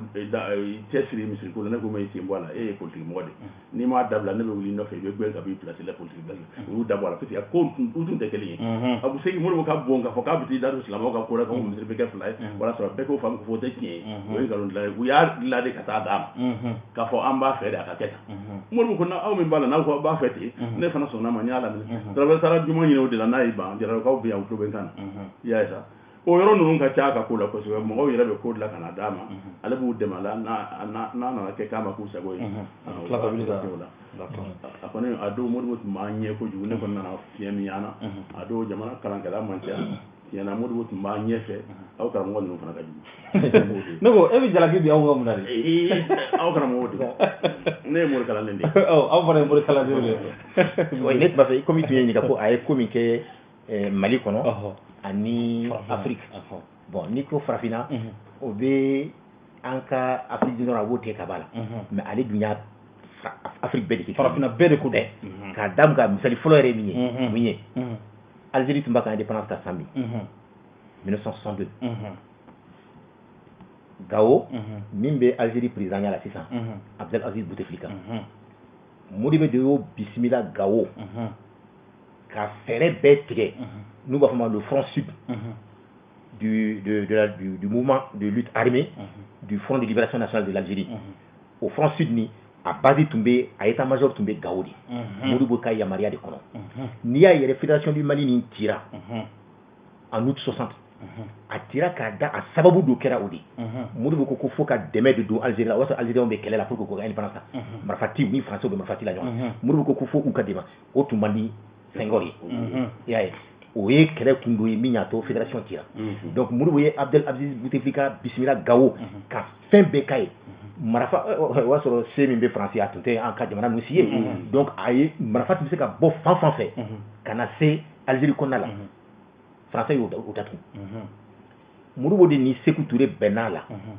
marifa min tun bɛ di Algériens ma n'a bɛ don ni Sahara ye Mali frontière ka taga fo kɛlɛ bɛ kɛla Algérie fan fɛ na u ka marifa sɔrɔ a tun bɛ bɔ tɛmɛ ni Mali de a tun bɛ na Conakry port de la Sékou Touré tile la a bɛ bɔ Conakry port la ka na Bamako yan nɔ maintenant de Bamako u b'a na taa Gao donc k'a to Gao maintenant Abdelaziz Bouteflika n'a ka sɔrɔsiw u b'u la don ka jɛnsɛn Algérie fan bɛɛ fɛ Modibo Keïta de y'o kɛ Algérie ka indépendance sɔrɔli la o yɛrɛ t'a dɔrɔn ye Algérie u ye kɛlɛ daminɛ ka marifaci daminɛ u ni Français u ɲɔgɔn na a kɛra le 1er novembre 1954 kɛlɛ daminɛ o don yɛrɛ de donc o de kɔnɔna la u ka san 7 kɛlɛ daminɛni na 7e anniversaire donc le 1er novembre 1961 Modibo Keïta ye télégramme ci De Gaulle ma a kelen de y'o kɛ diɲɛ bɛɛ kɔnɔ jamana si tɛ diɲɛ kɔnɔ min y'o kɛ Algérie dɛmɛli la ka tɛmɛ ale kan a ye lettre ci message ci De Gaulle ma k'a f'a ye a ka kɛlɛ dabila Algérie a ka Algériens ka yɛrɛma hɔrɔnya d'u ma a ka fara ka b'u la a bɛ min kɛla kɛlɛ min don a laban tɛna di a la parce que a mana kɛ cogo cogo Algérie bɛna ka indépendance ta donc yanni tiɲɛni barika ka bon Algérie kɔnɔ ani France yɛrɛ ma De Gaulle ka kɛlɛ jɔ Modibo y'o télégramme ci De Gaulle ma le 1er novembre 1961 ka tila o don kelen ka Ben Youssef Ben Keïta o de tun ye gouvernement Algérie gouvernement provisoire ɲɛmɔgɔ ye a ye message ci o ma Modibo o don kelen yɛrɛ ka message ci o fana ma k'a f'a ye ko tant que Algérie m'a ka indépendance sɔrɔ don o don maintenant san o san 1er novembre la comme u ye kɛlɛ daminɛ o don de a 54 1er novembre 54 ko san o san Mali n'a ka gouvernement a n'a ka parti a n'a ka organisation démocratique u b'a kɛ journée de solidarité en faveur du peuple algérien a y'o ci Ben Keïta ma ka tila o don kelen ka message ci Nations Unies i b'a dɔn san o san assemblée générale bɛ session ba dɔ kɛ bon session min kɛra au san en 61 a ye message ci le 1er novembre au session président ma Nations Unies ma ko Nations Unies tɛ kan ka a ka sariyaw bato la comme a fɔra cogo min Nations Unies fɛ ko a ka kan ka Faransi jagoya u ka kɛlɛ jɔ Algérie ka kan indépendance sɔrɔ Modibo Keïta de y'o kɛ a y'o kɛ Algérie de y'a mɛn donc farafinna kɔnɔ a ye min kɛ a ye dɛmɛ min kɛ a ɲɛsira Algérie ma a ɲɛsira Afrique du Sud ma a ye sɔrɔdasiw wuli yan ka taa Tanzanie Afrique du Sud kɛlɛkɛden minnu tun bɛ kɛlɛdigi na a ye sɔrɔdasiw bɔ Mali la k'a bila ka taa u ka olu yɛrɛ jigin kɛlɛ la walasa u ka se k'u ka yɛrɛma hɛrɛ sɔrɔ ka apartheid ban Afrique du Sud Rhodésie a wagati la Rhodésie o fana tun b'a ka kɛlɛ la pour que ka indépendance sɔrɔ a ye dɛmɛ ɲɛsin Rhodésie ma a ye dɛmɛ ɲɛsin Angola ma y'a mɛn olu bɛɛ ka mɔgɔbaw nana yan nɔ Mali la yan nɔ pour que ka Modibo ka dɛmɛ ɲini a ye dɛmɛ ɲɛsin u ma Patrice Lumumba o kelen ka o ka fanga jɛngɛ o y'a sɔrɔ fédération du Mali a m'a sigi sen kan kosɛbɛ Modibo de n'a jɛɲɔgɔnw ni Soudanais ye fɛɛrɛ bɛɛ kɛ ka sɔrɔdasiw labɔ fédération kɔnɔna la k'u bila u ka taga Lumumba de ma kɛlɛ la fɛn Congo bon Congo Lumumba fagalen kɔfɛ a nɔfɛ cɛ dɔ bɛ yen nɔ ko Antoine Gizenga o fana nana dugu dɔ la k'i sigi yen nɔ ko Stanleyville o tɔgɔ kɛra Lumumba sisan nɔ k'i sigi Stanleyville pour que k'a fɔ ne an bɛ kɛlɛ continuer Lumumba tɔgɔ la Modibo Keïta de kɛra ka gouvernement kɛra gouvernement fɔlɔ ye farafinna Afrique bɛɛ kɔnɔ min y'a ka ambassadeur bila ka taga Stanleyville ka taa Gizenga Lumumba ka kɛlɛkɛcɛ ye Gizenga ka taa fɔ ko an ye reconnaît comme état souverain an ka lasigiden an b'a bila ka tibara Modibo Keïta de kelen y'o kɛ farafinna donc farafina France Angola ay nu bedema Agostino Noté min tunye kere ke pour que Angola président folo on nana mal la yo Modibo la Nelson Mandela nana Modibo de foloyer passeport diplomatique di Nelson Mandela ma Mali tola wasa a se ka déplacer diɲɛ kɔnɔ n'a ye cogo min bon nin bɛɛ ye dɛmɛ de a ye ɲin si Chine kelen ka indépendance le 1er octobre 49 pour que u ka se ka ke Nations Unies kɔnɔ a discours bɛɛ b'an bolo Ousmane Ba ye discours dɔ kɛ fo b'a fɔ ma ko discours mémorable mɔgɔ si ma deli ka ɲɔgɔn kɛ Nations Unies la ka Chine dema ko fɔ Nations Unies ka Taïwan Chine bɛ Taïwan gɛn ko fanga bɛ Chine maaw ka Chine de bolo o de ka jama ka ca o de ye Chinois ka représentant ye ko fo o de kana bila Taïwan nɔ la Conseil de sécurité la ni Nations Unies la Mali y'o kɛlɛ bɛɛ kɛ tiers monde là mouvement des non-alignés créé tôt en 61 je crois en Yougoslavie Modibo tun bɛ ale yɛrɛ de kosɔn a tɔgɔ kɛra mouvement des non-alignés dɔw tun ko k'u ka kɛ non engagés ale ko non on est tous engagés pour des causes justes mais contre des causes injustes ko donc o de kosɔn u ye tɔgɔ kɛ non alignés ka olu ka kɛ non engagés o conférence bannen u ye danaya ta k'a d'ale de kan ni Indonésie président Sukarno k'u ka taga u jɛra sɛbɛn min na ka bɛn a la ka fɔ u ka baara bɛna k'o de ye non alignés ka baara bɛna k'o ye u ka t'o ɲɛfɔ John Kennedy ye bon o bɛɛ bɛ mun yira k'a fɔ mɔgɔ de tun don danaya tun b'a ka diɲɛ fan bɛɛ a tun tɛ taa yɔrɔ si ni mɔgɔ ma danaya da kan mais bi a bɛ cogo di danbe tele fɛ wa yɔrɔ jan ani yɔrɔ suru an bɛ aw ladɔnna k'a fɔ an bɛ kɛnɛ min kan an bɛ an ka jɛmukan mandi kɛnɛ kan ni o ye masala i n'a fɔ b'a kalama cogo min na k'a fɔ kabi jɛmukan daminɛna fo ka n'a bila an waati min na sisan an bɛɛ lajɛlen kɔni walawalalen don fan dɔ fɛ an walawalalen don yɔrɔ dɔ fɛ fana an fari fagalen don dɔɔni ka sababu kɛ kow yɛrɛ n'u cogoya tariku n'u cogoya kɔni kɛra sababu ye cɛ yɛrɛ yɛrɛ la k'an bɔ an cogoya la nka o tɛ baasi ko in na ni ko ma ɲɛ k'a fɔ k'a kɛra a bɛ lakale tasuma fɔli da la o tɛ da jeni hali bi an bɛ kuma to Dawuda Tegete bolo kunnafonidila don sɛbɛnnikɛla don an y'a ye k'a fɔ Modibo Keyita ka waati la a jɛɲɔgɔn dɔw bɛ yen i n'a fɔ Fili Dabo Sissogo i n'a fɔ Amadou Diko ka taa se Kasimu Ture ma o n'u ɲɔgɔnnaw olu ni Modibo jɛra ka fanga ta ɲɔgɔn fɛ u ye waati dɔw kɛ ɲɔgɔn fɛ baara la kɔfɛ an'u labana ka na bila ɲɔgɔn na fo minɛn'u taara ka taa bɔ a la Modibo y'u minɛ u minɛnen kɔfɛ kuma caman fɔra hali bi mɔgɔ caman yɛrɛ t'a dɔn k'a fɔ u minɛna ko min na ka sababu kɛ mɔgɔ dɔw bɛ yen minnu y'a lakale cogo jugu wɛrɛw la Modibo Keyita jɛɲɔgɔn ninnu ni o ye Fili Dabo Sissogo Amadou Diko ani Kasimu Ture u minɛna Modibo fɛ k'a sababuya kɛ mun ye bon n b'a fɛ k'i ka kuma la tilen o fan fɛ Modibo mun minɛ o n'i ko u minɛna kun ɲɛna n'o tɛ Modibo mun minɛ u kiirila de kiiri de tigɛra sariya ko k'u minɛ o kɛra ka da mun kan 1962 Mali y'a ka wari bila franc malien o bɔlen bon commerçant dɔw tun bɛ yen nɔ a ma diya olu ye mais n bɛ min fana fɔ k'a fɛrɛfɛrɛ latigɛ mɔgɔ b'a fɔ ko Modibo tun bɛ commerce kɛlɛ la commerce privé nkalon de don an tun bɛ indépendance ta wagati min commerçant import export kelen tun tɛ Mali la Soudan kelen tun tɛ yen mais Modibo ka yɛlɛma hɔrɔnya kelen de ni commerçant import export Modibo tilala o sigira a fɔlɔ kɛra Sara Jalo ye bon donc franc malien bɔlen commerçant ye manifestation kɛ dɔw u taara fo français ambassade da la ka franc malien jeni ka drapeau jeni ka kule à bas Modibo à bas le Mali vive le franc CFA bon n'i ye sariya jamana ka sariyaw sɔsɔ sariya bɛ nɔminali donc o nɔminali de kɔnɔ sɛgɛsɛgɛli la ninnu tɔgɔ i ye minnu fɔ sisan olu tɔgɔ taara ye u minɛna kiiri tigɛra kiiri tigɛlen u y'u condamné à mort ko k'u faga u minɛnen ka t'u bila Bamako prison ba la Modibo ko non k'u kana faga ko komi sariya b'ale yamaruya ka kiiri mana bɛn min fɛn dɔw la ale bɛ se k'a yɛlɛma sariya y'o yamaruya di président ma a y'a u ka condamnation à mort bɔ yen ka kɛ prison à perpétuité ko k'u bila kaso la mais n bɛ min f'i ye ni dɔ ye baro kɛ a ka bonya kosɔn n bɛ a tɔgɔ to yen a bɛ tiɲɛ so bi a ko Modibo y'u lasigi u minɛnen kɔ a kɛlen ka parce que mɔgɔw dɔw ma faamu u yɛrɛ b'a dɔn waati la dɔw bɛ yen nɔ u fari ka kalan u bɛ non ko pour que Modibo ye u ka prison bɔ condamnation à mort la u ka fɛn bɔ condamnation à mort la ka kɛ perpétuité a y'u lasigi a k'u ma a ko ale tɛ mɔgɔ nin bonya ale t'o mɔgɔ ye min bɛ mɔgɔ faga a tɛ mɔgɔ ya min bɛ mɔgɔ faga a ko hali n'a ye mɔgɔ satɔla ye n'ale bɛ se ka i la kisi saya ma a b'a kɛ ko donc ale ka laɲini ye min ye u mana taa ka waati damadɔ kɛ kaso la nɔ a bɛ to k'u ka kaso ye a b'a dɔgɔya fo k'u bila mais o kɔnɔna na u fagara n'i ye président ye ni kojugu kɛra i ka jamana kɔnɔ i b'a tɔgɔ ta kosɛbɛ n'o tɛ mɔgɔ dalilu tɛ mɔgɔ si bolo diɲɛ in kɔnɔ k'a fɔ Modibo de ko k'u faga o tɛ yen bon u fagalen min b'a yira yɛrɛ k'a fɔ a digira la a ye Amadou Djikorni wele o y'a sɔrɔ o de tun ye fɛn ye librairie populaire Grégoire a ko Amadou Djikorni ma Sidi Dabo ka livre fɛn fɛn bɛ librairie kɔnɔ librairie populaire n'a bɛ feere kana kelen bɔ a la a bɛɛ to rayon kɔnɔ a bɛɛ ka feere fo k'a bɛɛ feere ka ban n'u feerela san o san min mana feere san min fana i ka taa wari d'a somɔgɔw ma fo ka coup d'état kɛ u y'o kɛ Sidi Dabo ka livre bɛ feere bon n'a sɔrɔ i tun b'a fɛ ka mɔgɔ min faga i bɛ nin k'a yan donc mɔgɔw bɛ kuma de fɔ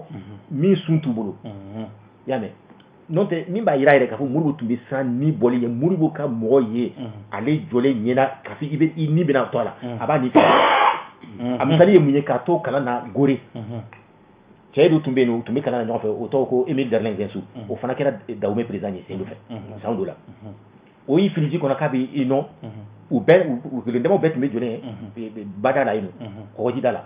o tun bɛna to ji kɔnɔ mɔgɔw y'a miiri k'a fɔ a bɛ tulonkɛ la Modibo y'a ye k'a fɔ sɛbɛn Modibo de y'i fili ji kɔnɔ ka taa o labɔ a kɛra 6h du matin sɔgɔma 6h du matin fo 15h cɛ kirinnen don ma se ka lawuli dɔgɔtɔrɔ nana 15h tuma de u sera ka lawuli a ka respiration nati mɔgɔ min b'o kɛ o a kelen u minnu tun bɛ na a bɛ mɔgɔ 80 bɔ mais u bɛɛ y'i jɔ ka kɛ yɛlɛ Modibo de y'i fili ji kɔnɔ ka taa labɔ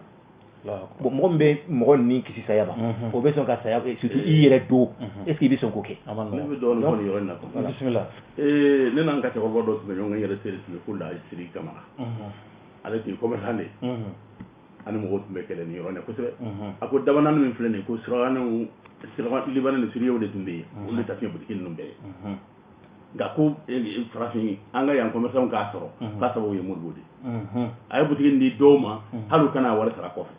Layisiri Kamara y'o fɔ a yɛrɛ ye commerçant ye o de kosɔn ani mɔgɔw tun tɛ bɛn Modibo ko la n'i ko faramaliya tɛ wari a b'a fɔ ko ne kɔni bɛ min dɔn n'an jamana an bɛnna an ka jamana ka mangoro fura in kari ko bɛɛ k'o minɛ ne kɔni b'a minɛ n bolo fila la kamasɔrɔ min b'a ɲɛ a t'a nɛgɛ fiyewu n'a ye wari bɔ ko faramaliya ne sɔnna ne ka wari ye o faramaliya n tɛ hali se fa n t'a fɛ k'a mara jufa kɔnɔ bon n b'a fɛ ka Modibo a ko dabanani boutique ba ninnu fɛn o fɛn ni commerçant b'a la u k'a sɔrɔ la Modibo o dun y'a sɔrɔ Libanɛw ni Siriyaw de ye commerce la yan u ka ɲaami ka bon kosɛbɛ kuma tɛ ɲɛ fɔ a ka fɔ kuma sera ma bɛɛ o ɲaami bonya kosɔn de n'u ni Modibo a y'u bɛɛ labɔ yan olu bɔra yen kɔlen hakilila an ka liberté kura in nalen hakilila o mɔgɔ ninnu seginna ka n'o de la fɛn min b'u la hakilila bɛɛ b'o dɔn ayiwa an bɛ taa ni kɔrɔfɔ hali sisan hali n'o y'a sɔrɔ waati tɛ bɛrɛ bɔ walima n'a y'a sɔrɔ waati banna nka baro yɛrɛ n'a nafa kosɔn sa an bɛ tɛmɛ n'a ye ka sababuya kɛ a bɛ ɲɛ o ni occasion tɛ sɔrɔ don o don n'an y'a sɔrɔ don kelen min na an bɛ an poro a kan ayiwa an y'a mɛn fana k'a fɔ Modibo Keyita ko a tun ye mɔgɔ dɔ labɛn a bɛ fɔ minnu ma ko milisiw ni mɔgɔw b'u wele ko milisiw ko olu fana tun bɛ a bolo minnu tun bɛ baara kɛ a tɔgɔ la dibi la i bɛ se k'a ɲɛfɔ an ye o milisiw ye mun ye wa n'i y'o de fɔ n ko mɔgɔw bɛ nin fɛn minnu fɔ ne tɛ jigula yen parce que kunnafoni y'u jɛ Modibo ma milisi dilan dɛ milisi dilanna Union Sonnanière RDA ka jeunesse congrès en 1959 olu de jɛra n'a ye k'a fɔ ko ka milisi dilan milisi tun ye sugu fila de milice populaire ani milice secrète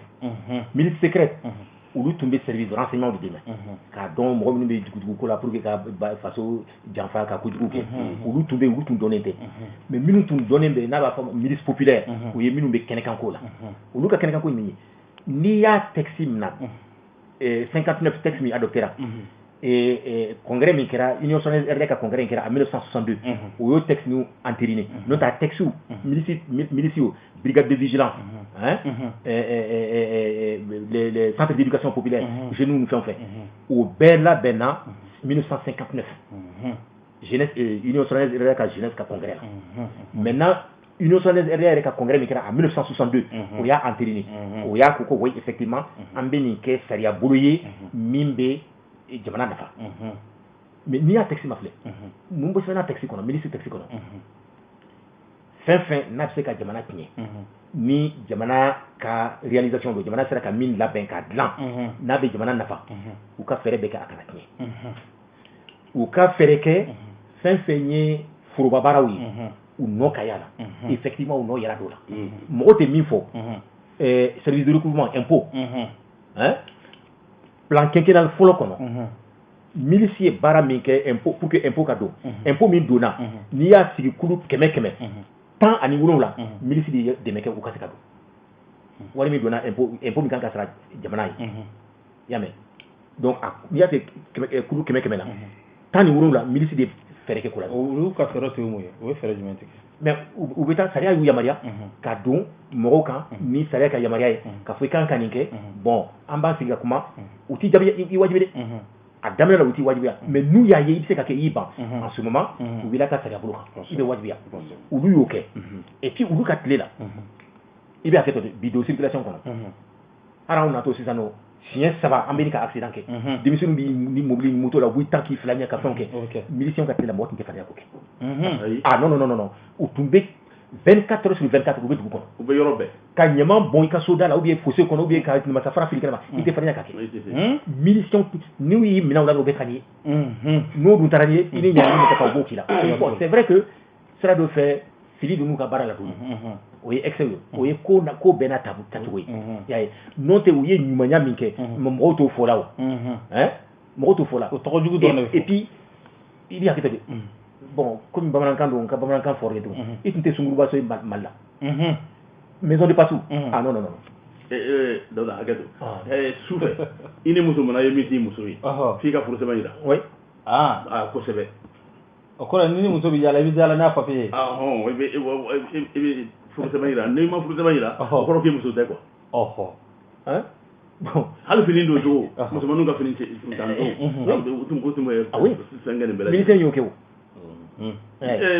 bon ni ye ko nɔfili ko de don ko an ka ɲinɛ nin ko ka nin bɛɛ to yen k'a b'a sɔrɔ mɔgɔ dɔw bɛ yen Modibo tɔgɔ man di olu ye Modibo de nin kow dilan k'a f'i ye kun o tɛ ko ye o mɔgɔ mago b'i ka jamana de la tiɲɛ don ni dɔw ni Modibo min bɛ o y'a danna ko wɛrɛ mais jamana ɲali ko kɔnɔ an man kan ka fili o ma an bɛ milisi tun b'an ka k'i na hali tulonkɛ yɔrɔ la ni tulonkɛ kɛra tan n'i nana k'i bɛ mana kan mankan na k'i ka mɔgɔw tɔɔrɔ ka sɔrɔ autorité don milisi b'i bolo kɔrɔta i kɔ hali pɔ mana kari yɔrɔnin kelen i b'a ye milisi bɛ taa yiri dɔ ɲini ka na a turu a kɔnɔ pour que mɔgɔw kana bin a kɔnɔ mobili kana bin a kɔnɔ o tun y'o sɔrɔ donc o mago tun bɛ jamana ko bɛɛ la o ye fonctionnaire fana n'i y'a ye k'a fɔ i tɛ baara kɛ sariya la i dura u bɛna dɔ f'i ye olu tɛ sara o e de bɛ sara ne y'a kɛ ka ɲɛ olu bɛ kan ka da ye parce que olu mago bɛ jamana la milisi kɔni ɲɔgɔn fɛn de tun tɛ bon an kɔsɛbɛ ne nana mɛn hali Saddam Hussein fɛ a milisi tun bɛ yen n b'olu fɛ yen hali sisan a b'anw fɛ yan mais a cogoya de yɛlɛmalen don service secret ni fɛnw n b'a fɛ ka min fana fɔ ka fara kan rapidement Union soviétique ka jeunesse ka congrès min kɛra 59 nin bɛɛ taara o de kɔnɔ nin texte bɛɛ taara o de kɔnɔ mais n y'a fɔ cogo min Union soviétique ka congrès min kɛra 1962 o de ye nin bɛɛ entériné k'a yɛlɛma ka taa n'a ye assemblée la walasa a ka kɛ sariya ye sariya bolo ye o fana la fɛn wɛrɛ tun bɛ yen u tun b'a fɔ ko brigade de vigilance mais ko dɔw bɛ kɛra sisan Bamako a bɛ na hakili la taa o de la mais a tɛ kɛra ka ɲa sisan brigade de vigilance min sisan est ce que a ma fɔ sa ko hali Bozala yɛrɛ denmisɛnninw yɛrɛ wulila ko mɔgɔ tɛ ɲama bɔn daba naani sirani kan denmisɛnninw wulila ka kɛ ka mɔgɔw interdit bon brigade de vigilance tun y'o de ye u ka baara tun ye su fara tile kan u bɛ kɔlɔsili kɛ olu ni miliciens de tun b'u fanga fara ɲɔgɔn kan manamana ko minnu bɛ kɛra ka nɔgɔw bɔ yɔrɔ la ka wuluwulujiw ta ka sani yɔrɔ dɔ la i tɛ fɛn ka kɛ n'i y'a kɛ u b'i nɔ minɛ mais bi an tɛ ɲɛ an bɛ segin n'a ma don dɔɔni mais a jɛngɛnen a cogo jɛngɛnen bon donc nin bɛɛ tun ye Modibo ka fɛn labɛnnenw de ye c'est à dire que comme on va fɔ tubabukan na on a versé le bébé avec l'eau de bain an ye fɛn bɛɛ fili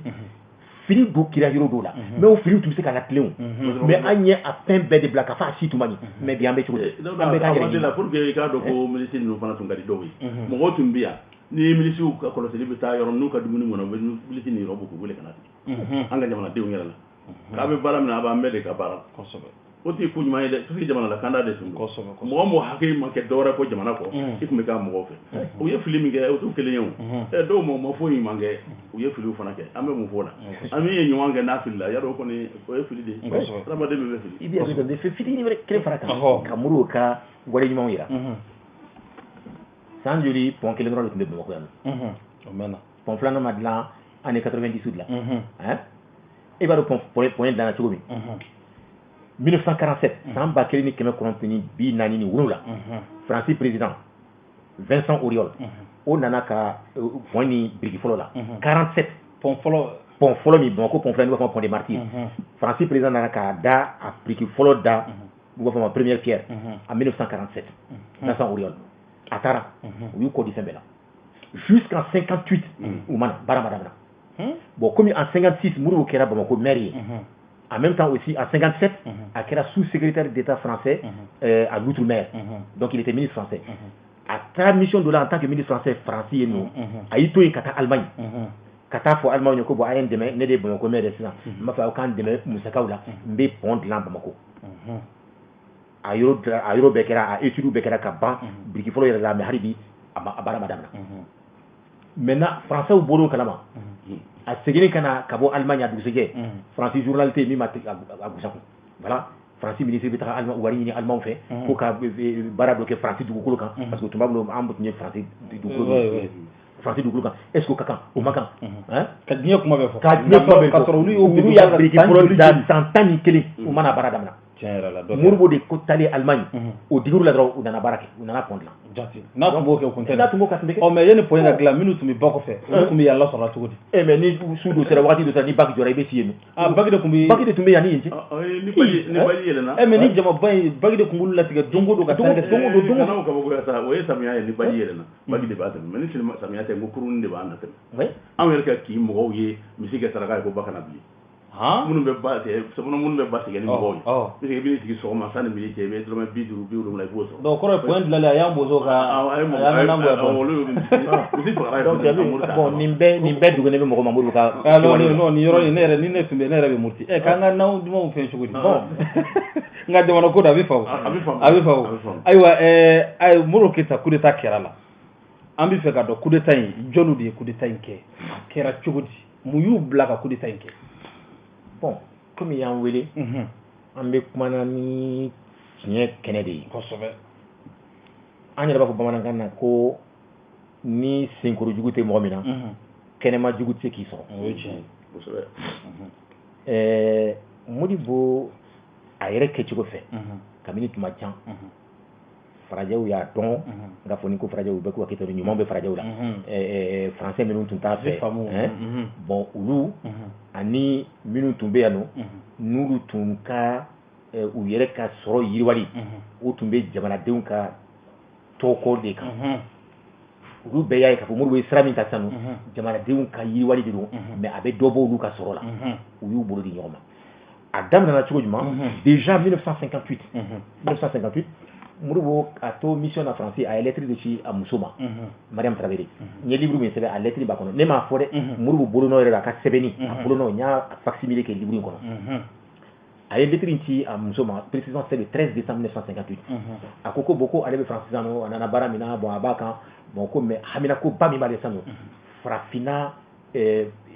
tilebiyanfan minnu tun bɛ mara la France bolo u k'u fara ɲɔgɔn kan ka kɛ jamana ba kelen ye i ko komi Mali empire du Mali ni fɛnw tile tuma a ko mais u fɔti a fa ye u fɔti Boigny Côte d'Ivoire président ko o kama Modibo i b'a fɛ ka farafinna jamanaden minnu fara ɲɔgɔn kan ka kɛ kuluba kelen ye n'i m'a dabila ne u fɔti Boigny n b'i latunu Mali la n b'i latunu Sudan a lettre sɛbɛnnen bɛ dɛ Modibo ka sɛbɛn ko n b'i latunu cogo min fana n b'a f'i ye n bɛ gouvernement la wuli kama les nomades a ko n bɛ chef de canton wuli kama n bɛ ancien combattant n bɛ n sinsin ninnu saba kan k'i ka fanga k'i i kana fanga yɛrɛ sɔrɔ Mali la n bɛ ninnu lawuli kama mais parce que u fait n tɛ fédération fɛ ale tun b'a fɔ n k'ale de fɛn bɛɛ kɛ pour que bon bref an tɛ don o bɛɛ détail an bɛ tila ka se o ma don wɛrɛ ni Ala sɔnna donc o de kɔnɔ Jacques Foccart karamɔgɔ bama y'a tɔgɔ fɔ a ye livre dɔ sɛbɛn i n'a fɔ tubabu ninnu a bɛ komi subaga ni subaga bɛ fɔ ni u bɛ sa dɔrɔn u ye fɛn fɛn kɛ u b'a bɛɛ sɛbɛn donc a ko a ka livre in kɔnɔ a ka livre u b'a fɔ ma tome 2 de mémoire de Jacques Foccart à la page 146 a y'a sɛbɛn noir sur blanc ko olu ye Modibo Keyita ka fanga binni labɛn kabini tuma jan u ni u fɔ Boigny olu de jɛra k'a labin ne m'a fɔ dɛ a sɛbɛnnen de don i y'a mɛn donc nin bɛɛ b'a jira déjà k'a fɔ janfa min tun don tile kelen ko janfa labɛnnen tɛ a labɛnna kabini tuma jan bon u ye mɔgɔw sɔrɔ Jacques Foccart bɔra mars 68 coup d'état kɛra novembre 68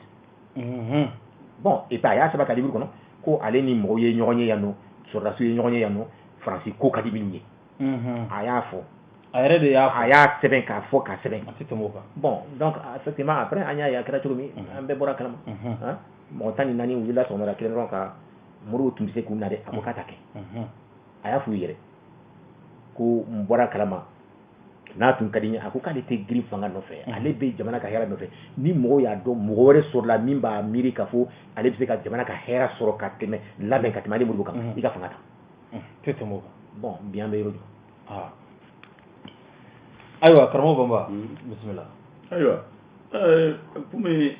an ye kuma caman fɔ n y'a fɔ tunu nka an bɛ fɛnw ta ɲɛfɛ ala kɛra minnu ɲɛna i bɛ fɛn dɔw de ta ɲɛfɛ tellement Modibo hakili tun ka bon a yɔrɔ ka bon hakili tun ka bon kosɛbɛ an bɛ se k'a ye k'a fɔ mɔgɔ don k'a fɔ ko mun na coup d'état kɛra la o ye fɛn faamuta ye quoi fɛn minnu fɔlen nin bon an ka mɔgɔw ko ko subaga tɛ mɔgɔ don i ka so kɔnɔ f'a ka subaga wɛrɛ sɔrɔ i fɛ yen ni subaga wɛrɛ b'i ka so kɔnɔ subaga b'a bolo don de bolo k'i o de fɔlen filɛ Dawuda fɛ yɔrɔ n'olu bɛɛ bɛ sen kɔrɔ bon ale dun fana ma a yɛrɛ makaran n b'a fɔ n ka ma sɔn ka yɛrɛ makaran parce que n ka to a la an m'o hami kɛ puisque ale y'a ka baara bɛɛ kɛ mɔgɔw jamana lakanali kama a ma yɛrɛ lakana o yɔrɔ i b'o yɔrɔ y'a la quoi coup d'état min kɛ don min ni faama fɛn fɛn don n'a y'a dɔn a tun bɛ se ka mɔgɔw bɛɛ minɛ hali Modibo tun ka manifester ka a yira an na k'a fɔ ko coup d'état in man d'a ye wallahi sɔrɔdasiw tun bɛ u ka marifa fili ka boli a don o kosɛbɛ tiɲɛ don dɔw bɛ yen u tɛ Modibo fɛ nka dɔw bɛ yen olu ni an ka groupe bɛɛ de b'a sɔrɔ an bɛɛ ni ye Modibo de fɛ nka a yɛrɛ ma hali i lamaga k'a fɔ ko a ma bɛn a ma an b'o kɛ a ko tora dibi la an ma de an tɛ ɲɛ dɔn a la n'o tɛ dɔw bɛ jamana Modibo ka lamaga tun bɛ mais ale siranna fɛn dɔ de ɲɛ k'a fɔ ka joli bɛn ale ka fanga kosɔn o tun man d'a ye a y'a to ten faamuna kosɛbɛ ayiwa a ye san joli kɛ kaso la Tigete san 9 a ye kaso min kɛ u y'a minɛ don min n'u ye fɛn caman ɲini a fɛ k'a fɔ i kɛlɛkɛɲɔgɔn i baarakɛɲɔgɔn dɔw gɛn socialisme bila a ko k'ale ma nin bɛɛ k'a yɛrɛ ma jama de jɛra n'a ye k'a fɔ k'o ka kɛ n'u ye jama ɲininka ni jama ko k'o k'a bila dɔrɔn ale b'a bila komi ale tɛ se k'a ta ale yɛrɛ kelen kun ma k'a fɔ jama ye bɛnna min ma ale k'o bila ale t'o kɛ donc u dɛsɛlen ka a layɛlɛma k'a fɔ a ka nin fɛn ninnu kɛ u y'a minɛ o de la ka taa n'a ye Kati a tora Kati u bolo fo k'a ye tile 10 ɲɔgɔn kɛ yen nɔ donc mois de novembre tun bɛna ban tuma min u y'a ta ka taa n'a ye Kayi donc a ye décembre janvier février mars kalo 4 a y'o kɛ kaso la Kayi yen nɔ gɛlɛya sugu bɛɛ don kɔnɔ a tun datugulen bɛ ale ni ministre de la défense n y'o ka fɛnw kalan Jakite olu fila de tun b'u bolo président na Kayi mɔgɔ tun tɛ taa b'u la u tɛ bɔ kɛnɛma radio t'u bolo bic t'u bolo n'u bɛ sɛbɛnni kɛ papier t'u bolo foyi u datugulen bɛ tuma bɛɛ fo ni da bɛ yirilen fo ni dumuni bɛna d'u ma u ye kalo 4 k'o la ka bɔ yen u taara n'a ye Kidali livre in kɔnɔ n ka livre in kɔnɔ a tun bɛ kaso min soni min kɔnɔ kaso la Kidali o photo b'a kɔnɔ a ye kalo 8 non san 8 ani kalo 8 de kɛ kaso la Kidali yen san 8 ni kalo 8 oui Kidali e ko a tun bɛ cogo min ko n'an b'o fɔ n b'a ɲini fɛ n ka livre nin i k'a ɲini ka kalan a ye lettre minnu sɛbɛn ne m'a fɔ dɛ a yɛrɛ bolo nɔ a ye lettre minnu sɛbɛn ka ci a somɔgɔw ma a bɛ cogo min a y'o bɛɛ fa kɔnɔ a ko waati kɛra don dɔ a banana fo a tun dɛsɛra ka wuli k'i jɔ ka sali u siranna u nana pikiri 15 de k'a la intraveineuse vitamine pour que a ka se k'i jɔ a ko waati la a commencera ka se k'i jɔ a sen kan dɔɔni ka sali ko don dɔ a bananen u y'a ta n'a bɛ taga la furakɛli yɔrɔ la a k'a ye namasa dɔ ye o y'a sɔrɔ a minɛna o kɛra 74 ko a ye namasa mɔlenba dɔ ye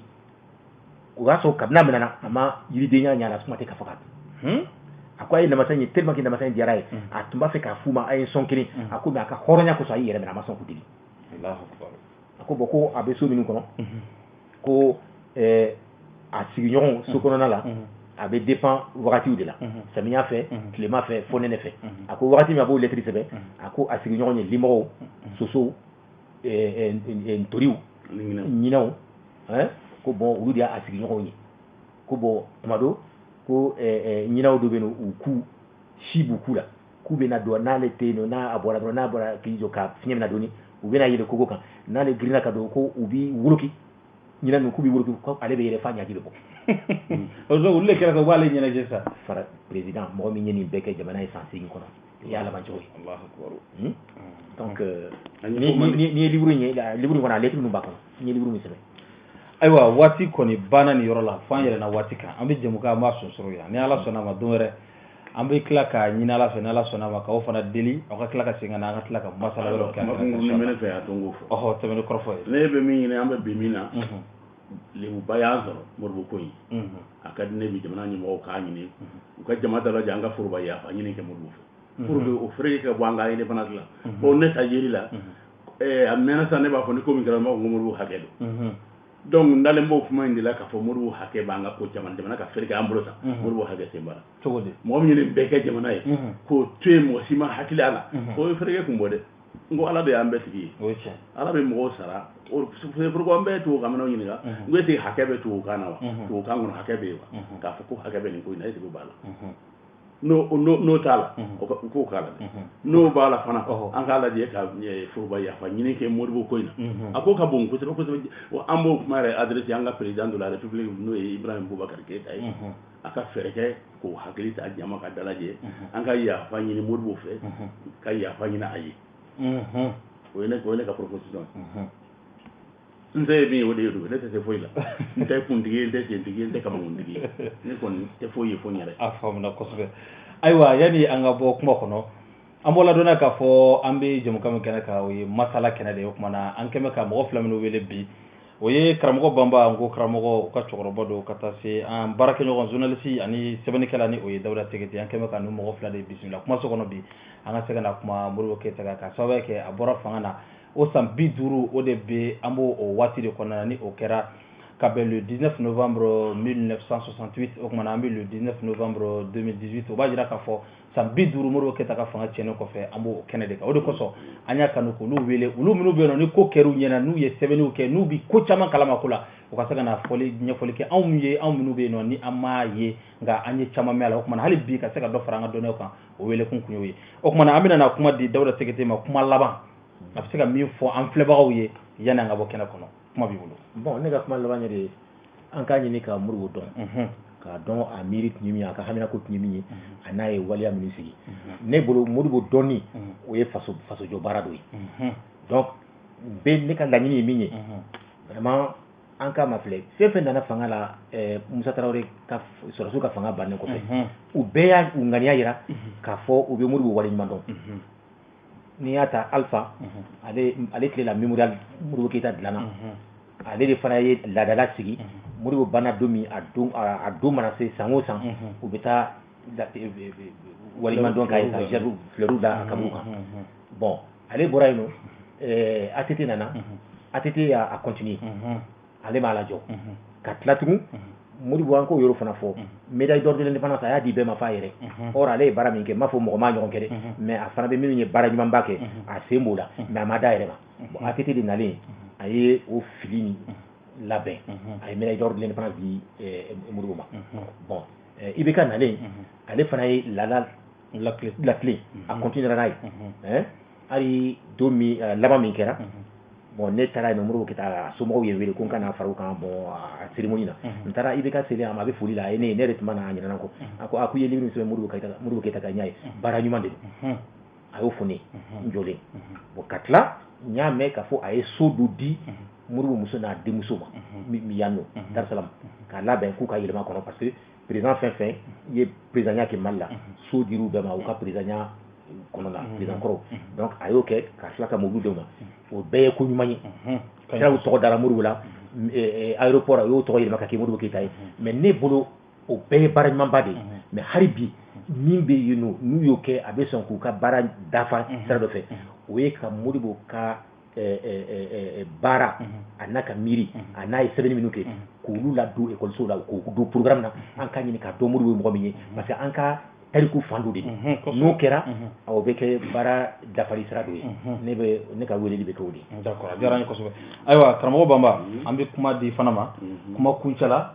i bɛ se ka min fɔ an filɛbagaw ye. bon n tɛ se ka kuma wɛrɛ fɔ ni Dawuda ye min fɔ n'o tɛ o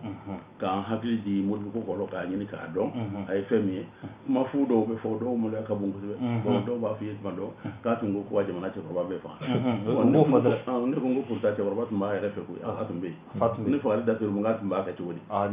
o ye kɔnɔfili ko ye Modibo ka bon fɛn ninnu ma o bɛɛ ye mɔgɔ dɔw ka kuma dilanlen k'a don dɔw da minnu tɛ ko kalama mɔgɔ yɛrɛ tɛ sɔn ka nin lakali n'i t'a fɛ ka valeur bɔ i yɛrɛ la un président de la république mɔgɔ min ye nin ko ninnu bɛɛ kɛ k'a fɔ ko hali wɛrɛ ma k'o la ko k'a bɛna cɛkɔrɔbaw faga k'a bɛna an bɛɛ jɛ dumuni na awa sigida la bɛɛ bɛ jɛ ka taa dumuni kɛ bon o kuma ninnu hakilimaw kan k'o kumaw dabila quoi mais n'i y'a fɔ ate fen ke jamana go be ere de ka wodo maliya ya ne kon bo do de ka banda ma d'accord ambe du ke muri ala ma hinara amin ala ma da rosman amin amin ala ma amma mali be kanga du kai dabu ale sara amma karani de koso asara to mina ne fana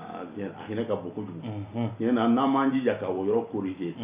fa ka yira ala yara la ka fo an filla muri bo kola an ga nyamante bande ore koso ne re kilim dana ni ko kana ne ayi ba ngo muri bo hage de ni muri bo hage de ni d'accord hamna ko so ambi fo karmo bamba aywa dambe tire fle bako yoro ja an yoro sura ambi fo liga kanyesi o bela jile maka fo di kura tugni kanyesi o maka jira ka fo antumi kene min kan ni o yanga jum kam mande ni o ye masala ye kuma na kurun o sira chenchenka ambi wati min nafa sa wati ko ni o bana to o kuma na omnu be ni o sona ka sigi kan fle ka damne jum ka damne ka seni wati ma ambi fo liga kanyesi o kelengele na bela jile ma ni ala sona ma domera tugni amina tlaka ni mo fla wele kokura ni kene kan kana kuma femero ka minti ni sie ka sawe ko ka baro na faka bo kosbe ina fo o yere bela jile boraka famia chama so ala tugumna wala ambi fuli ke jamana kono ani jamana ko kan ambi fuli ke fana nga sababu nyuma ye mo be fana kera sababu nyuma ye nan sera kan ni mo fla sorambulo koroni o ye barabo kumi ale mo tiga ko ambassadeur ka chokoro ya fana bi mbla sera kosbe anga fuli ba kosbe ani am fle ba bela jile mali kono ani mali ko kan o kuma nani ala sona ma do were oni an ambe kala ka nyogon soro ya babu wero kenaka insha Allah o kuma nani yora nani ba fo nyina assalamu alaikum wa rahmatullahi wa barakatuh. Voilà. Aminita anga cameraman yalo. Muraga fudu tanye.